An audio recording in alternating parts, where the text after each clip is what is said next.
امریکی ریاست ٹیکساس میں قائم مسلمانوں کی نمائندہ تنظیم مسلم ڈیموکریٹک کاکس کی 17ویں سالانہ تقریب افطار ڈیلس میں منعقد ہوئی، جس میں Dallas fourth ward Democratic party سمیت 20 سے زائد منتخب نمائندوں اور جاری انتخابات کے امیدواروں نے شرکت کی اور امریکی مسلمانوں کے ساتھ یکجہتی کا اظہار کیا۔ تقریب کا آغاز تلاوت قرآن پاک سے ہوا، جبکہ معروف مذہبی اسکالر عمر سلیمان نے اپنے خطاب میں فضائل رمضان پر روشنی ڈالی اور کہا کہ اسلام امن اور بھائی چارے کا درس دیتا ہے۔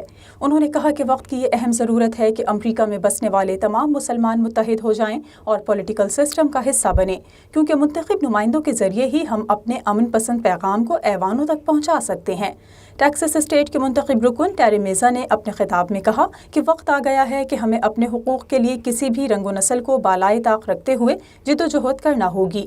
انہوں نے کہا کہ مسلم ڈیموکریٹک کاکس نے ہمیشہ اپنی جمہوری ذمہ داری پوری کی ہے۔ ڈیموکریٹک پارٹی ان کی کاوشوں کو قدر کی نگاہ سے دیکھتی ہے۔ ٹیری میزا نے وفاقی حکومت کے ناپسندیدہ اقدامات پر کڑی تنقید بھی کی۔ اس کے علاوہ ریاست ٹیکساس کی ایک اور منتخب نمائندہ اینا ماریا روڈریز راموس نے اپنے خطاب میں کہا کہ ووٹ کے ذریعے ہی حقوق کا حصول ممکن ہے۔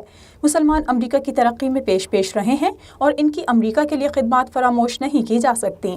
اس موقع پر ڈالس فورٹ ورتھ میں جاری انتخابات کے قریب 1 درجن سے زائد امیدواروں نے بھی شرکت کی اور اپنے اپنے منشور اور کمیونٹی خدمات سے حاضرین کو آگاہ کیا اور اپیل کی انہیں ووٹ دے کر کامیاب بنایا جائے۔